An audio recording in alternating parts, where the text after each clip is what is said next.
আসসালামু আলাইকুম, স্বাগতম যমুনা আপডেট সংবাদে। আমি মোহাম্মদ জাকারিয়া আজকের সব আন্তর্জাতিক খবর নিয়ে হাজির হয়েছি। শুরুতেই জানিয়ে দিব সংবাদ শিরোনাম, তারপর বিস্তারিত। ইরানের ড্রোন হামলার জেরে তেল উত্তোলন কমানোর ঘোষণা কুয়েতের। যুক্তরাষ্ট্র ইসরায়েলি হামলায় আহতদের সহায়তায় রক্তদান করছে ইরানিরা। ইরানে অ্যাসিড বৃষ্টির শঙ্কা জানাচ্ছে দেশটির রেড ক্রিসেন্ট। ইসরায়েল ও জর্ডানের সামরিক লক্ষ্যবস্তুতে হামলার দাবি ইরানের। ইরান যুদ্ধের প্রভাবে বিশ্বজুড়ে বেড়েছে ইহুদি বিরোধী আক্রমণ। আসসালামু আলাইকুম, স্বাগতম জানাচ্ছি যমুনা আপডেট সংবাদে। আমি মোহাম্মদ জাকারিয়া। এতক্ষণ শুনছিলেন সংবাদ শিরোনাম, এবার বিস্তারিত। ইরানের ড্রোন হামলার জেরে তেল উত্তোলন কমানোর ঘোষণা দিয়েছে কুয়েত।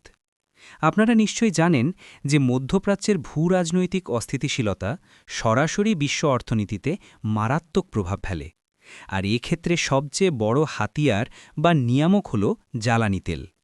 সাম্প্রতিক সময়ে এই অঞ্চলে যে উত্তেজনাকর পরিস্থিতি তৈরি হয়েছে তার সরাসরি প্রভাব পড়তে শুরু করেছে আন্তর্জাতিক জ্বালানি বাজারে। ইরানের দিক থেকে সাম্প্রতিক ড্রোন হামলার ঘটনার পর পুরো উপসাগরীয় অঞ্চলে এক ধরনের থমথমে এবং সতর্ক পরিস্থিতি বিরাজ করছে। এই অবস্থায় কুয়েত, যারা বিশ্বের অন্যতম প্রধান তেল রপ্তানিকারক দেশ এবং ওপেকের একটি অত্যন্ত গুরুত্বপূর্ণ সদস্য, তারা তাদের তেল উত্তোলনের মাত্রা কমিয়ে আনার একটি কৌশলগত সিদ্ধান্ত গ্রহণ করেছে। কুয়েতের এই সিদ্ধান্তের পেছনে মূলত বেশ কয়েকটি কারণ কাজ করছে বলে বিশেষজ্ঞরা মনে করছেন, যার মধ্যে প্রধানতম হল নিজেদের তেল উত্তোলন স্থাপনাগুলোর নিরাপত্তা নিশ্চিত করা এবং সম্ভাব্য যে কোনো আক্রমণ থেকে জাতীয় সম্পদকে রক্ষা করা। যখনই এমন কোনো সংঘাতের আবহ তৈরি হয়, তখন আন্তর্জাতিক শিপিং রুটগুলো, বিশেষ করে হরমুজ প্রণালী দিয়ে জাহাজ চলাচলের ঝুঁকি অনেক বেড়ে যায়, যার ফলে ইন্স্যুরেন্স খরচ বৃদ্ধি পায় এবং সার্বিক সাপ্লাই চেনে বিশাল একটি ধাক্কা লাগে। আপনারা যারা নিয়মিত বিশ্ব অর্থনীতির খবর রাখেন তারা হয়তো খেয়াল করেছেন যে তেল উত্তোলন কমানোর এই ঘোষণার সাথে সাথেই আন্তর্জাতিক বাজারে অপরিশোধিত তেলের দাম ব্যারেল প্রতি বেশ কিছুটা বেড়ে যাওয়ার একটা শঙ্কা তৈরি হয়েছে। এই পরিস্থিতি যদি দীর্ঘায়িত হয় তবে তা শুধু মধ্যপ্রাচ্যেই সীমাবদ্ধ থাকবে না, বরং ইউরোপ থেকে শুরু করে এশিয়া এবং খোদ আমেরিকার বাজারেও মূল্যস্ফীতি বা ইনফ্লেশন বাড়াতে সরাসরি ভূমিকা রাখবে। কারণ তেলের দাম বাড়ার অর্থ হল পরিবহন খরচ বেড়ে যাওয়া, আর পরিবহন খরচ বাড়লে আমাদের নিত্য প্রয়োজনীয় প্রতিটি জিনিসের দাম বৃদ্ধি পাওয়াটা প্রায় অবধারিত। এই মুহূর্তে বিশ্ব অর্থনীতি এমনিতেই নানা রকম চ্যালেঞ্জের মধ্য দিয়ে যাচ্ছে। তার ওপর জ্বালানি তেলের এই সম্ভাব্য সংকট নতুন করে দুশ্চিন্তার ভাঁজ ফেলেছে বৈশ্বিক নেতাদের কপালে। সাম্প্রতিক উত্তেজনার মাঝে আহতদের সহায়তায় ব্যাপক হারে রক্তদান করছেন সাধারণ ইরানিরা। যে কোনো ধরনের সংঘাত বা জাতীয় সংকটের সময় একটি দেশের সাধারণ মানুষের যে মানবিক রূপটি ফুটে ওঠে, এটি তারই একটি অন্যতম বড় উদাহরণ। বিভিন্ন আন্তর্জাতিক সংবাদমাধ্যমের নিরপেক্ষ প্রতিবেদন অনুযায়ী সাম্প্রতিক সময়ে বিভিন্ন স্থানে ঘটা হামলার জেরে যারা আহত হয়েছেন এবং যাদের জরুরি ভিত্তিতে চিকিৎসা সেবা প্রয়োজন, তাদের জীবন বাঁচাতে ইরানের সাধারণ নাগরিকরা স্বতঃস্ফূর্তভাবে ব্লাড ব্যাংকগুলোতে ভিড় করছেন। এটি একটি অত্যন্ত ইতিবাচক এবং মানবিক দিক যে মানুষ রাজনৈতিক বা সামরিক উত্তেজনার বাইরে গিয়ে একে অপরের পাশে দাঁড়াচ্ছে। হাসপাতালগুলোতে যখন জরুরি অবস্থার কারণে রক্তের বিশাল চাহিদা তৈরি হয়েছে, তখন সামাজিক যোগাযোগ মাধ্যম এবং স্থানীয় রেড ক্রিসেন্টের আহ্বানে সাড়া দিয়ে তরুণ থেকে শুরু করে বয়স্ক সব শ্রেণী পেশার মানুষ দীর্ঘ লাইনে দাঁড়িয়ে রক্ত দিচ্ছেন।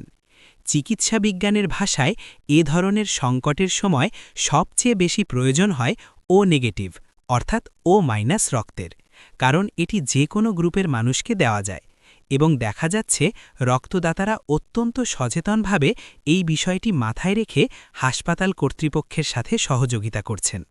শুধু রক্তদানই নয়, অনেক স্বেচ্ছাসেবী সেখানে খাবার, পানি এবং প্রাথমিক চিকিৎসার সরঞ্জাম নিয়ে চিকিৎসা কর্মীদের সহায়তা করছেন।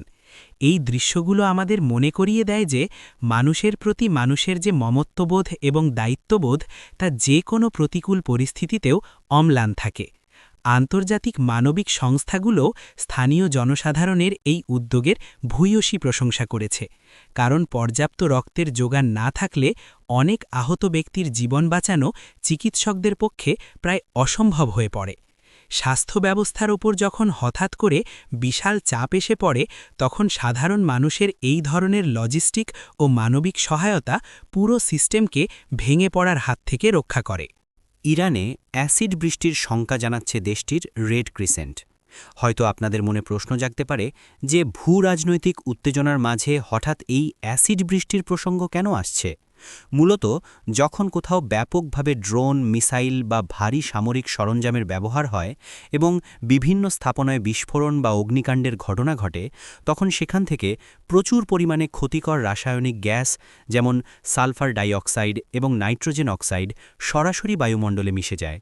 এই বিষাক্ত গ্যাসগুলো যখন আকাশের মেঘ বা জলীয় বাষ্পের সাথে রাসায়নিক বিক্রিয়া করে, তখন তা বৃষ্টির পানির সাথে মিশে পৃথিবীতে নেমে আসে, যাকে আমরা বিজ্ঞান ও ভূগোলের ভাষায় অ্যাসিড বৃষ্টি বা অম্ল বৃষ্টি বলে থাকি।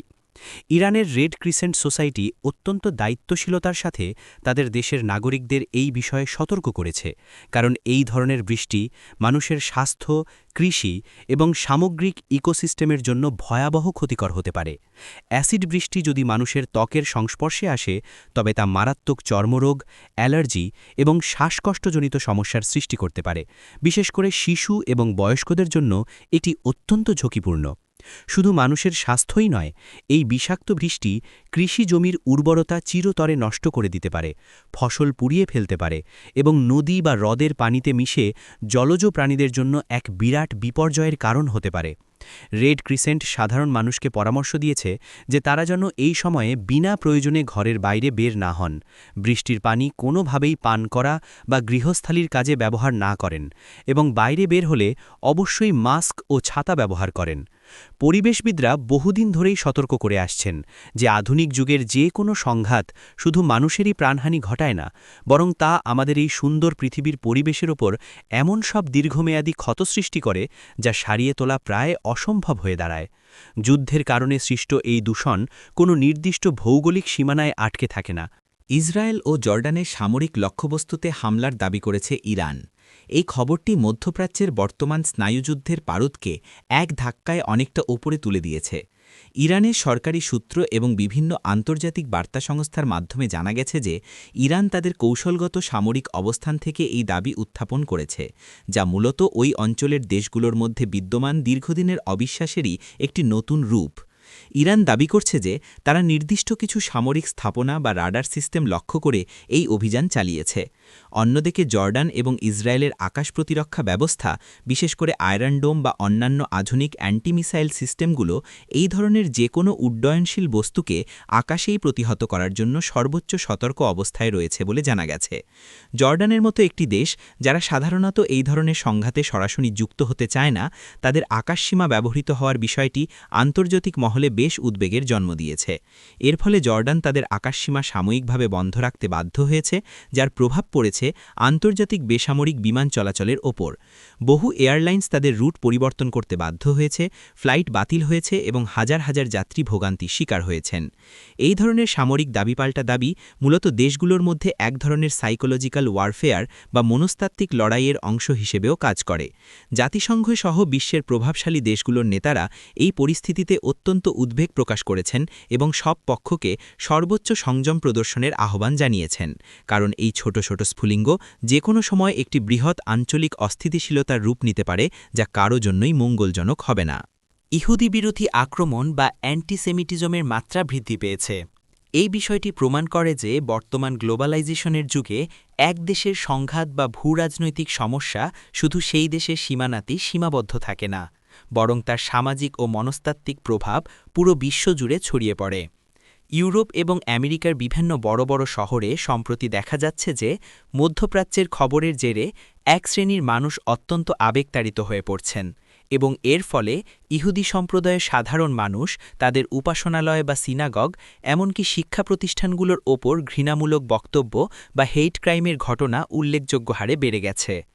সমাজবিজ্ঞানীরা বলছেন যে সামাজিক যোগাযোগ মাধ্যমে ছড়িয়ে পড়া বিভিন্ন আনভেরিফাইড খবর, গুজব এবং একপেশে প্রোপাগান্ডা সাধারণ মানুষকে বিভ্রান্ত করছে এবং তাদের মধ্যে এক ধরনের চরমপন্থা উস্কে দিচ্ছে। বিভিন্ন দেশের সরকার এবং আইনশৃঙ্খলা রক্ষাকারী বাহিনী বাধ্য হয়ে এই সংখ্যালঘু সম্প্রদায়ের নিরাপত্তা জোরদার করেছে। বিভিন্ন ধর্মীয় উপাসনালয়ের সামনে অতিরিক্ত পুলিশ মোতায়েন করা হয়েছে। এটি অত্যন্ত দুঃখজনক একটি বিষয়, কারণ আন্তর্জাতিক রাজনীতিতে কোনো রাষ্ট্রের সরকার কী সিদ্ধান্ত নিচ্ছে তার দায় কখনোই সেই ধর্মের বা বর্ণের সাধারণ মানুষের ওপর বর্তানো উচিত নয়। মানবাধিকার সংস্থাগুলো বারবার সতর্ক করছে যে আন্তর্জাতিক দ্বন্দ্বকে কেন্দ্র করে কোনো নির্দিষ্ট জাতি বা ধর্মের মানুষের ওপর আক্রমণ করা সম্পূর্ণ বেআইনি এবং এটি সামাজিক সম্প্রীতি নষ্ট করার একটি ভয়াবহ উপায়। বিশ্বের অনেক সুশীল সমাজের নেতা, বুদ্ধিজীবী এবং শান্তিকামী সাধারণ মানুষ একত্রিত হয়ে এই ধরনের ঘৃণামূলক আক্রমণের বিরুদ্ধে প্রতিবাদ জানাচ্ছেন এবং তারা আন্তধর্মীয় সংলাপ ও শান্তি রক্ষার ওপর জোর দিচ্ছেন। আমাদের মনে রাখতে হবে যে ঘৃণা দিয়ে কখনো ঘৃণা দূর করা যায় না। একটি সুস্থ, সুন্দর এবং নিরাপদ বিশ্ব গড়তে হলে আমাদের সবাইকে পরমত সহিষ্ণু হতে হবে এবং অন্যের বিশ্বাসের প্রতি সম্মান দেখাতে হবে।